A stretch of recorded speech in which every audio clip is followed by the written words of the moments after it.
ಇದು ಕ್ರೈಮ್ ಆಧಾರಿತ ವಿಡಿಯೋ. ಕೇರಳದ ತಿರುವನಂತಪುರಂನಲ್ಲಿ ನಡೆದಂತ ಒಂದು ಸತ್ಯ ಘಟನೆ. ಒಂದು ಕ್ರಿಶ್ಚಿಯನ್ ಕುಟುಂಬದ ಸರಣಿ ಹತ್ಯೆ.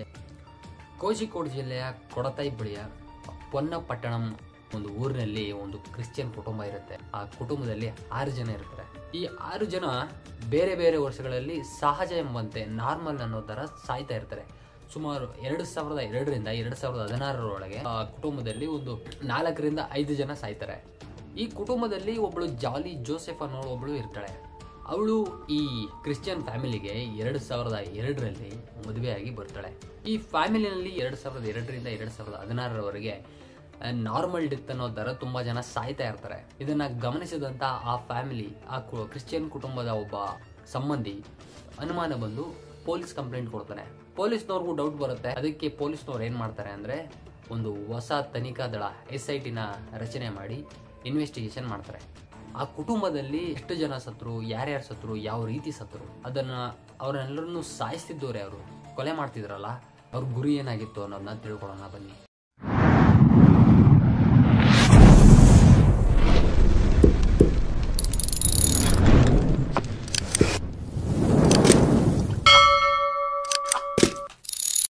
ಈ ಕ್ರಿಶ್ಚಿಯನ್ ಕುಟುಂಬದ ಹಿರಿಯ ಟಾಮ್ ಥಾಮಸ್ ಕುಟುಂಬದ ಸೊಸೆಯಾಗಿ ಬಂದಿದ್ದ ಈ ಜಾಲಿ ಜೋಸೆಫ್ ಈ ಟಾಮ್ ಥಾಮಸ್ ಕುಟುಂಬದ ಆಸ್ತಿನ ಹೊಡಿಯೋಕೆ ಪ್ಲಾನ್ ಮಾಡಿರ್ತಾಳೆ. ಆಸ್ತಿನ ಹೊಡಿಲೇಬೇಕು ಅನ್ನೋ ಒಂದು ಕಾರಣಕ್ಕೆ ಈ ಟಾಮ್ ಥಾಮಸ್ ಕುಟುಂಬದ ಪ್ರತಿಯೊಬ್ಬರು 2002ರಿಂದ ಕೊಲೆ ಮಾಡ್ತಾ ಬಂದಿರ್ತಾಳೆ. ಈ ಜಾಲಿ ಜೋಸೆಫ್ ಮೊದಲಿಗೆ ಕೊಲೆ ಮಾಡಿದ್ದು ತನ್ನ ಅತ್ತೆಯಾದ ಅಣ್ಣಮ್ಮ ಥಾಮಸ್ನ ಕೊಲೆ ಮಾಡ್ತಾಳೆ. ಈ ಅಣ್ಣಮ್ಮ ಥಾಮಸ್ 2002ರಲ್ಲಿ ಏಕಾಏಕಿ ಕುಸಿದು ಬಿದ್ದು ಸಾವನ್ನಪ್ತಾರೆ.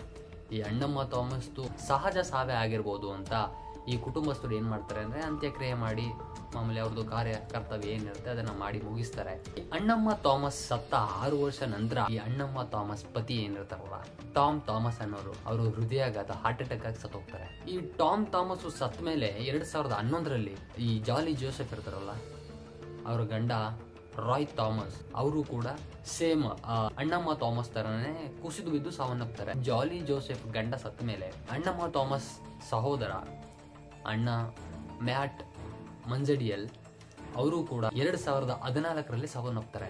ನಂತರ 2016ರಲ್ಲಿ ಇದೇ ಕುಟುಂಬದ 2 ವರ್ಷದ ಪಾಪು ಅಲೋನ್ಸಾ ಅನ್ನೋ ಒಂದು ಚಿಕ್ಕ ಪಾಪು ಕೂಡ ಹೃದಯಾಘಾತ ಅಂದ್ರೆ ಹಾರ್ಟ್ ಅಟ್ಯಾಕ್ ಇಂದ ಸಾವನ್ನಪ್ಪುತ್ತೆ. ಈ ಅಲೋನ್ಸಾ ಅನ್ನೋ ಒಂದು ಮಗು ಸತ್ತ ಕೆಲವು ತಿಂಗಳಲ್ಲೇ ಈ ಅಲೋನ್ಸಾ ತಾಯಿ ಸಿಲಿ ಅನ್ನೋರು ಕೂಡ ಸಾವನ್ನಪ್ತಾರೆ. ಈ ಟಾಮ್ ಥಾಮಸ್ ಕುಟುಂಬದ ಆಸ್ತಿ ಮೇಲೆ ಮದುವೆಗೂ ಮುಂಚೆನೆ ಕಣ್ಣಾಕಿದ್ದಂತ ಜಾಲಿ ಜೋಸೆಫ್ ಈ ಕುಟುಂಬದ ಆಸ್ತಿನ ಹೇಗಾದ್ರೂ ಹೊಡಿಲೇಬೇಕು ಅಂತ ಒಂದು ಪಿತೂರಿ ಮಾಡಿ ಅಣ್ಣಮ್ಮ ಥಾಮಸ್ ಹತ್ರ ಸುಳ್ಳು ಹೇಳಿ ರಾಯ್ ಥಾಮಸ್ ಅನ್ನೋರ್ನ ಮದುವೆ ಆಗಿರ್ತಾಳೆ. ಮದುವೆಯಾದ ಕೆಲವು ದಿನಗಳಲ್ಲೇ ಅಣ್ಣಮ್ಮ ಥಾಮಸ್ನ ಕೊಲ್ಲಬೇಕು ಅಂತ ಈ ಜಾಲಿ ಜೋಸೆಫ್ ಮನೇಲೇ ಇದ್ದಂತ ಒಂದು ಸಣ್ಣ ಪುಟ್ಟ ವಿಷನ ಅಣ್ಣಮ್ಮ ಥಾಮಸ್ಗೆ ತಿನ್ಸಿರ್ತಾಳೆ. ಬಟ್ ಅದು ವರ್ಕೌಟ್ ಆಗಿರಲ್ಲ. ಅದಕ್ಕೆ ಜಾಲಿ ಜೋಸೆಫ್ ಏನ್ ಮಾಡಿರ್ತಾಳೆ ಅಂದ್ರೆ ತನ್ನ ಮನೆಯ ಬಳಿ ಪಕ್ಕ ಇದ್ದಂತ ಒಂದು ಪಶು ಆಸ್ಪತ್ರೆಗೆ ಹೋಗಿ ಆ ಡಾಕ್ಟರ್ ಹತ್ರ ನಮ್ಮ ಮನೆಯಲ್ಲಿ ಒಂದು ನಾಯಿ ಅನಾರೋಗ್ಯದಿಂದ ಬಳಲ್ತಿದೆ, ಅದಕ್ಕೆ ದಯಾಮರಣ ಕೊಡ್ಬೇಕು, ಅದಕ್ಕೆ ಯಾವ್ದಾದ್ರು ಒಂದು ವಿಷನ ಬರ್ಕೊಟ್ರೆ ನಾನು ಅದಕ್ಕೆ ದಯಾಮರಣ ಕೊಡ್ತೀನಿ ಅಂತ ಹೇಳಿ ಒಂದು ವಿಷನ ಬರ್ಸ್ಕೊಂಡ್ ಬಂದಿರ್ತಾಳೆ. ನಾಯಿಗೆ ನೀಡಿದ ವಿಷವನ್ನ ಇಟ್ಕೊಂಡು 14 ವರ್ಷದಲ್ಲಿ ತಾನು ಅಂದುಕೊಂಡಂತೆ ಥಾಮಸ್ ಕುಟುಂಬವನ್ನ ಸರ್ವನಾಶ ಮಾಡಿರ್ತಾಳೆ. ಈ ಥಾಮಸ್ ಫ್ಯಾಮಿಲಿನಲ್ಲಿ ಯಾರಿಗೂ ಅವಮಾನವಾರದಂತೆ ಈ ಜಾಲಿ ಜೋಸೆಫ್ ಏನ್ ಮಾಡ್ತಾ ಇರ್ತಾಳೆ ಅಂದ್ರೆ ನಾಯಿ ವಿಷನ ಊಟದಲ್ಲಿ ಅಥವಾ ನೀರಿನಲ್ಲಿ ಮತ್ತೆ ಜ್ಯೂಸ್ ನಲ್ಲಿ ಬೇರೆ ಬೇರೆದ್ರಲ್ಲಿ ಬೆರೆಸಿ ಎಲ್ಲರಿಗೂ ಕೊಡ್ತಾ ಇರ್ತಾಳೆ. ಇದರಿಂದ ಥಾಮಸ್ ಕುಟುಂಬದಲ್ಲಿ 6 ಜನ ಸಾವನ್ನಪ್ತಾರೆ. ತನ್ನ ಕುಟುಂಬದಲ್ಲಿ ಎಲ್ಲರೂ ಸತ್ತ ನಂತರ ಜಾಲಿ ಜೋಸೆಫ್ ಮೊದಲನೇ ಲವ್ ಮಾಡ್ತಿದ್ದಂತ ಸಜ್ಜು ಎನ್ನುವ ಒಬ್ಬನನ್ನ ಮದುವೆ ಆಗ್ತಾಳೆ. ಎಲ್ಲರೂ ಸತ್ತ ಮೇಲೆ ಇನ್ನೇನು ಸಜ್ಜುನು ಮದುವೆ ಆಗಿರ್ತಾಳಲ್ಲ, ಈ ಥಾಮಸ್ ಕುಟುಂಬದ ಎಲ್ಲಾ ಆಸ್ತಿನೂ ನನಗೆ ಸೇರ್ಬೇಕು ಅಂತ ಹಠ ಹಿಡಿದಿರ್ತಾಳೆ. ಅದಕ್ಕೆ ಹೋರಾಟನೂ ಮಾಡ್ತಾ ಇರ್ತಾಳೆ. ಅದಕ್ಕೆ ಸಜ್ಜು ಸಪೋರ್ಟು ಕೂಡ ತಗೊಂಡಿರ್ತಾಳೆ. ಇವಳು ಆಸ್ತಿ ಬೇಕು ಅಂತ ಹಠ ಹಿಡಿದಾಗ್ಲೇ ಮೊದಲೇ ಈ ಥಾಮಸ್ ಕುಟುಂಬದ ಒಬ್ಬ ಮಿಜೋ ಅನ್ನೋನು ಪೊಲೀಸ್ ಸ್ಟೇಷನ್ ಕಂಪ್ಲೇಂಟ್ ಕೊಟ್ಟಿರ್ತಾನಲ್ಲ, ಅದು ಕಮಿಷನರ್ ಲೆವೆಲ್ಗೆ ಹೋಗಿರುತ್ತೆ ಆ ಕಂಪ್ಲೇಂಟು. ಅದಕ್ಕೆ ಏನ್ ಮಾಡ್ತಾರೆ ಅಂದ್ರೆ ಕೇರಳದ ಪೊಲೀಸರು 2019ರಲ್ಲಿ ಹೂತಿಟ್ಟಿದ್ದಂತ ಥಾಮಸ್ ಕುಟುಂಬದ 6 ಜನ ಡೆಡ್ ಬಾಡಿನ ತೆಗಿತಾರೆ.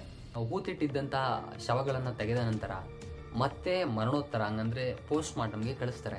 ಆಗ ಜಾಲಿ ಜೋಸೆಫ್ 14 ವರ್ಷದಿಂದ ಏನ್ ಮಾಡ್ತಿರ್ತಾಳಲ್ಲ ಅದು ಬಯಲಾಗತ್ತೆ.